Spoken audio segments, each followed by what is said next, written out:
Programme में एक बार फिर खुश आमदीद। बात हो रही थी मौजूदा सियासी सूरत हाल के ऊपर और ख़ास तौर पे अब बात करेंगे मोहतरमा बेनज़ीर भुट्टो शहीद के हवाले से। मुस्लिम दुनिया की पहली खातून वज़ीर आज़म और आज चूँकि उनकी बरसी थी और इसके ऊपर बिलावल भुट्टो ने आम इंतखाबात के लिए 10 निकाती मंशूर का ऐलान भी किया। उन्होंने तनकीद की भी सियासी जमातों के ऊपर और साथ ही साथ आज उन्होंने खिताब करते हुए कहा कि जी हम जमहूरियत के लिए कुर्बानियाँ दे रहे हैं, कुर्बानियाँ देते रहेंगे और कुछ सियासी जमातें जो हैं वो किसी के कंधे पर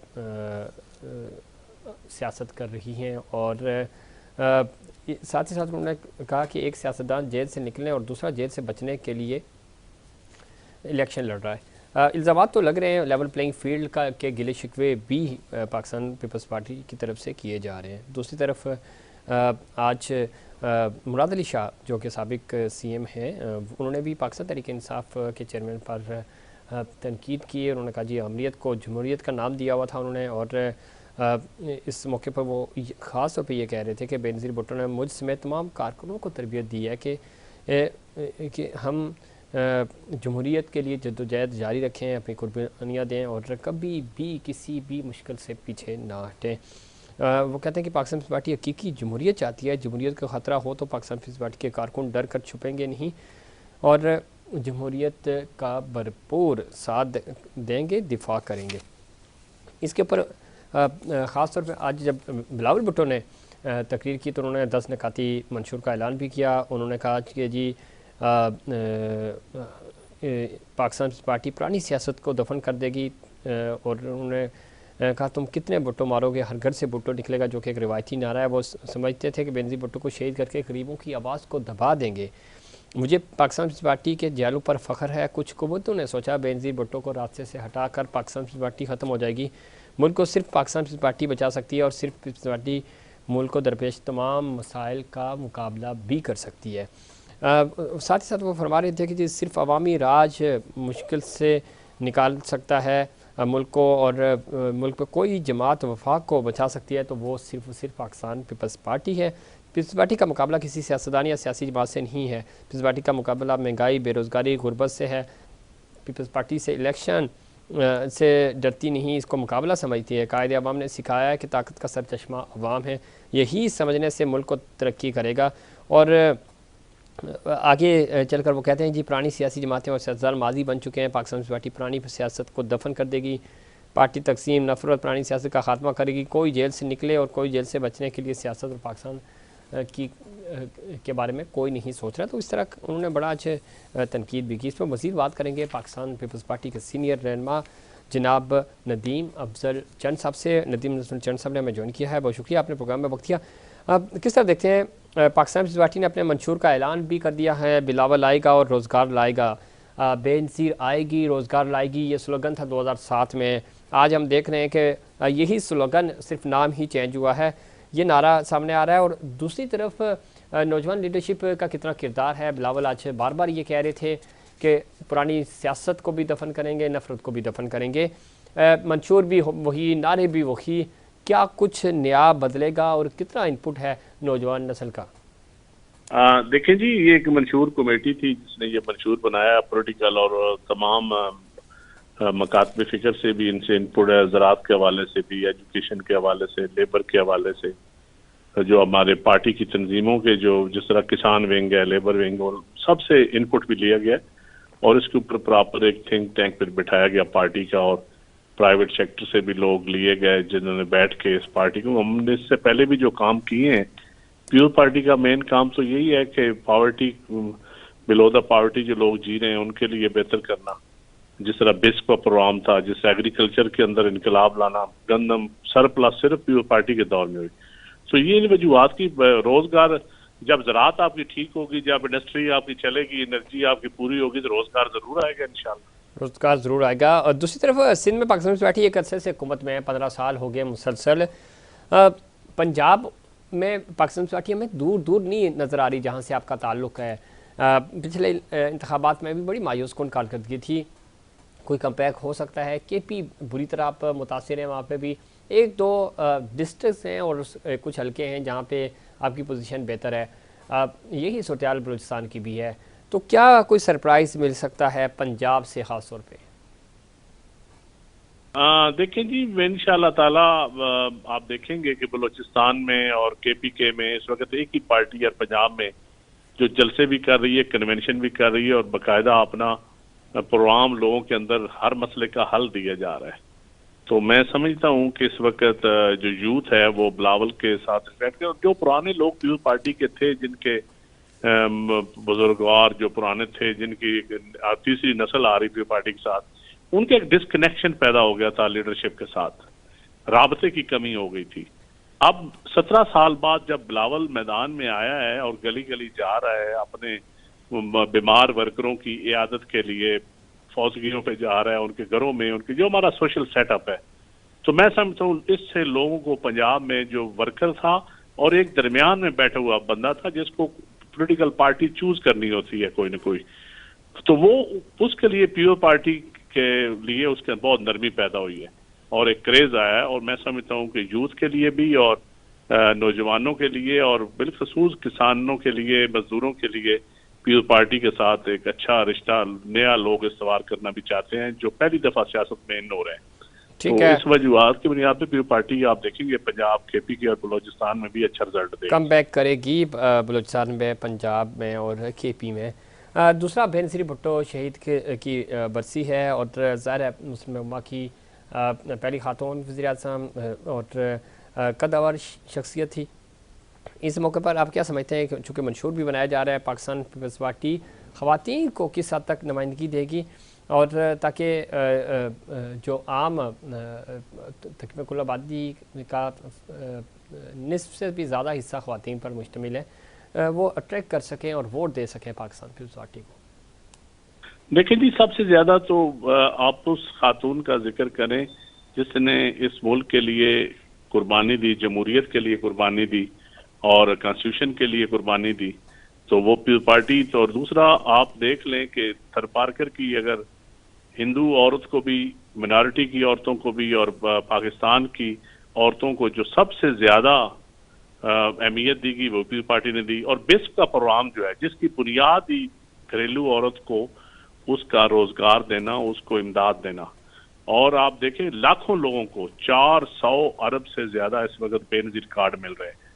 और सबसे बड़ी चीज यह है कि ये है औरतों पे, जिस तरह औरतों के बैंक बनाए गए थे और वेमेन पुलिस स्टेशन बनाए गए थे, और इसी तरह मैं समझता हूँ जिस तरह कल बख्तावर मेडिकल कैडेट कॉलेज का मौके पर बिलावल ने जो तकरीर की है औरतों के हवाले से कि बीबी शहीद का जो ख्वाब था, तो मैं समझता हूँ कि हर शोबा जिंदगी में अब 52% औरतें हैं। अगर आप औरत को तरक्की नहीं देंगे, एक अच्छी माँ नहीं आएगी, एक अच्छी स्टूडेंट नहीं आएगी, अच्छी उस्ताद नहीं पैदा होगी औरतों में से, तो फिर मुआशरा तरक्की कैसे कर सकते हैं?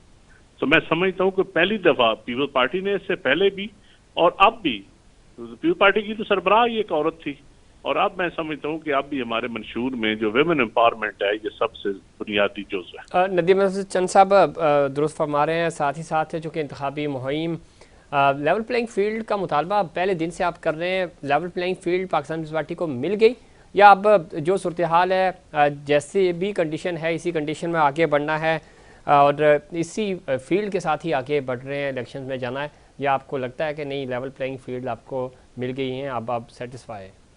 देखिए जी, लेवल प्लेइंग फील्ड हम कोई अपने लिए सिर्फ नहीं मांग रहे थे, हमने सबके लिए मांगी और डिमांड की है हमेशा, और इलेक्शन की डिमांड की है। पीपल्स पार्टी एक नजरियाती जमात है और इसकी एक सोच है कि इस मुल्क में सियासत में शिद्दत खत्म होनी चाहिए, सियासत में पोलराइजेशन खत्म होनी चाहिए, सियासत में रवादारी होनी चाहिए, मोहब्बत होनी चाहिए, और आप काम करें, एक दूसरे पे तनकीद करें लेकिन पॉलिसीज पे तनकीद करें, किसी की जात पे ना करें जी। तो ये ताली तो दोनों हाथों से बजती है, लेकिन पीपल्स पार्टी ने तो इदारों को भी, इलेक्शन कमीशन को भी, निगरान सेटअप को भी और पॉलिटिकल फोर्सेस को भी कहा है कि लेवल प्लेइंग फील्ड जब आपने लेनी होती है तो फिर आपने उसके मुकाबले में अपना रवैये का, एक मुस्बत रवैये का वापस जवाब भी देना होता है। तो इस पीपल्स पार्टी का तो बड़ा वाज़िया मौक़िफ़ है कि लेवल प्लेइंग फील्ड मिलनी चाहिए, और अगर इलेक्शन होंगे तो ये मुल्क में इस्तेकाम आएगा, सिलेक्शन होगी तो मुल्क में इस्तेकाम भी नहीं आएगा। ठीक है, इलेक्शन होंगे इस्तेकाम आएगा, सिलेक्शन पे तो इस्तेकाम आने से रखा। पेशावर हाई कोर्ट ने पाकिस्तान तहरीक इंसाफ को बल्ले का निशान वापस कर दिया है। एक बड़ा सरप्राइज़ है और बड़ा रिलीफ है पाकिस्तान तहरीक इंसाफ के लिए।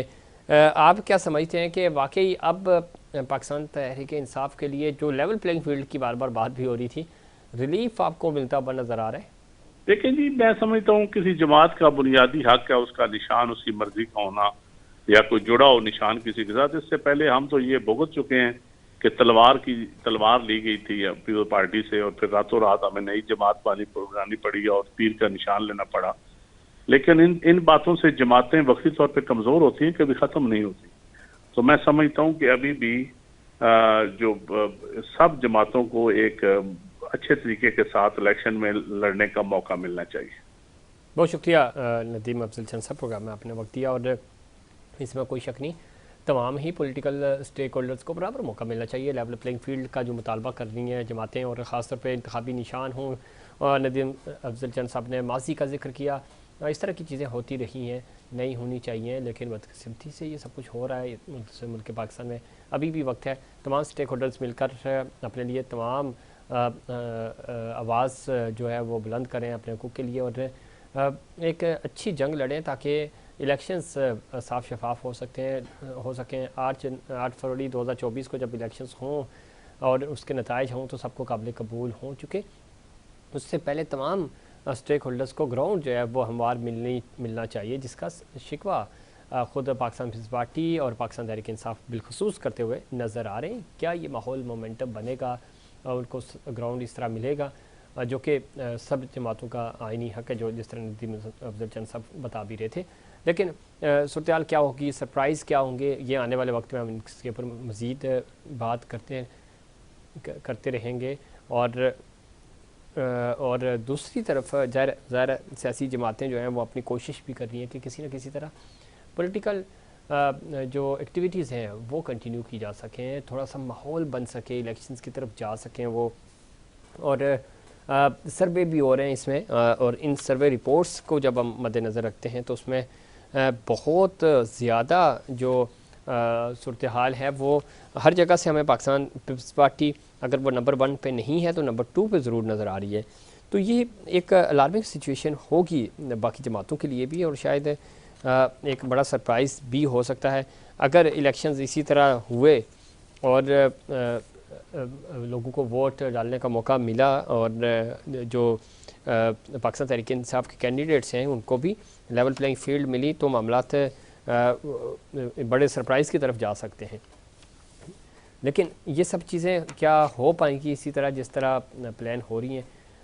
ये एक मुश्किल सूरत हाल भी होगी, और साथ ही साथ ज़ाहिर है सियासी जमातें जो हैं वो कोशिश तो कर रही हैं। पंजाब टारगेट है सबका, और पंजाब से जो लीड लेगी पार्टी वही प्राइम मिनिस्टर बनाने की पोजीशन में भी होगी, और बज़ाहिर ये मुस्लिम लीग नॉन इसके लिए हॉट फेवरेट है। लेकिन देखना ये है कि 8 फरवरी को जब इलेक्शंस हो रहे होंगे, वोट पड़ेंगे, तो वोट किसको पड़ते हैं? इस वक्त जोड़ तोड़ में, लॉबिंग में मुस्लिम लीग नॉन नंबर 1 नज़र आ रही है। ज़ाहिर है छोटी छोटी जमातें और जो इस तरह के इलेक्टेबल्स हैं, कैंडिडेट हैं, वो कोशिश कर रहे हैं मुस्लिम लीग नॉन की तरफ जाने की, इत्तेहाद बनाने की बातें हो रही हैं, बनाए भी जा रहे हैं, इत्तेहाद मिलकर इलेक्शंस लड़ने की बात हो रही है।